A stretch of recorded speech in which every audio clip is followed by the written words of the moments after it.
नमस्ते। चलिए आज चलते हैं सीधे सम्राट अकबर के दरबार में। वहां उनके सबसे चतुर मंत्री बीरबल की हाजिर जवाबी का एक बहुत ही मजेदार किस्सा सुनते हैं। तो कहानी की शुरुआत होती है एक सवाल से। एक ऐसा सवाल जो सुनने में तो बड़ा आसान लगता है पर है बड़ा गहरा। सोचिए, सम्राट अकबर अपने भरे दरबार में पूछते हैं, भाई इस दुनिया में सबसे ज्यादा उजला क्या है? अब ये सुन के तो पूरा दरबार एकदम सोच में पड़ गया। तो चलिए सबसे पहले कहानी के उस हिस्से में चलते हैं जहां ये शाही सवाल पूछा गया और फिर दरबार में शुरू हो गई एक जबरदस्त बहस। अब दरबार था तो जवाब भी फौरन आए। एक दरबारी बोला, हुजूर रुई। तो दूसरा बोला, नहीं नहीं, दूध। देखा जाए तो दोनों ही अपनी अपनी जगह ठीक थे।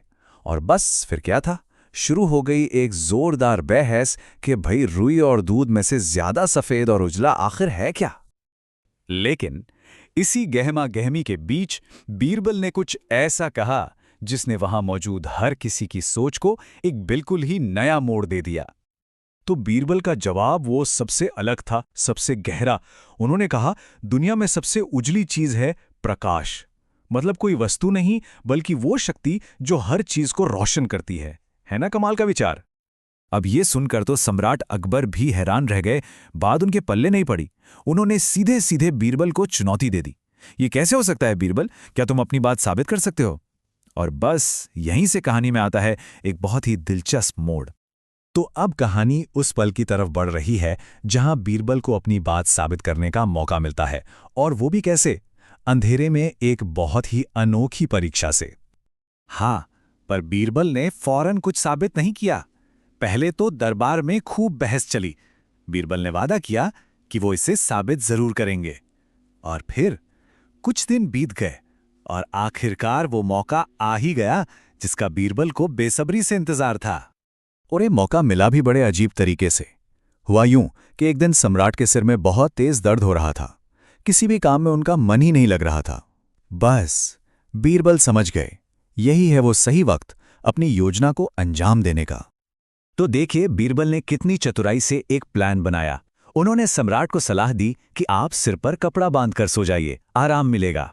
फिर उन्होंने कमरे के सारे दरवाजे, सारी खिड़कियां बंद कर दीं और एकदम चुपके से कमरे के अंदर एक रुई का ढेर और दूध से भरा एक बर्तन रख दिया। और अब आता है कहानी का सबसे रोमांचक हिस्सा, वो पल जहां सबसे उज्जवल सत्य सामने आने वाला था। तो जब सम्राट की आंख खुली, कमरा बिल्कुल घोर अंधेरे में डूबा हुआ था। वो दरवाजा ढूंढने के लिए उठे तो पहले रुई के ढेर से टकरा गए और फिर दूध के बर्तन से लड़खड़ा गए। जरा सोचिए, दुनिया की दो सबसे उजली चीजें उस अंधेरे में बिल्कुल बेकार थीं, किसी काम की नहीं। आखिर क्यों? जब वो जैसे तैसे बाहर आए तो बड़े गुस्से में बीरबल से पूछा कि ये सब क्या है। और पता है, उन्होंने गुस्से गुस्से में अनजाने में खुद ही बीरबल की बात को सच साबित कर दिया। उन्होंने कहा, अरे कोई चीज चाहे कितनी भी उजली क्यों ना हो, जब तक उस पर प्रकाश ही नहीं पड़ेगा तो उसे कोई देखेगा कैसे? और यही इस कहानी का सबसे जरूरी पल है। इस पर बीरबल ने बस मुस्कुराते हुए जवाब दिया, हुजूर मैंने तो कमरे में दो सबसे उजली चीजें इसलिए रखी थीं ताकि आपको अंधेरे में देखने में मदद मिले। बीरबल का तर्क देखिए, कितना सीधा और उतना ही गहरा। तो इस पूरी कहानी से सीखने को क्या मिलता है? यही कि किसी भी चीज की अपनी कोई चमक नहीं होती। उसकी चमक तो बाहरी रोशनी पर निर्भर करती है। बिना प्रकाश के सबसे सफेद रुई भी किसी काम की नहीं, वो भी अंधेरे में गुम हो जाती है। तो मतलब साफ है, चमक का असली स्रोत तो प्रकाश ही है। और हां, यह सिर्फ सूरज या दिए की रोशनी नहीं, बल्कि ज्ञान और समझ के प्रकाश की भी बात है। और यहीं पर कहानी हमें एक बहुत गहरे सवाल के साथ छोड़ जाती है। हम सबकी जिंदगी में ऐसे कौन से सच हैं जो हैं तो हमारी नजरों के ठीक सामने पर छिपे हुए हैं और बस इंतजार कर रहे हैं कि उन पर कब ज्ञान का प्रकाश पड़े? इस पर सोचिएगा जरूर।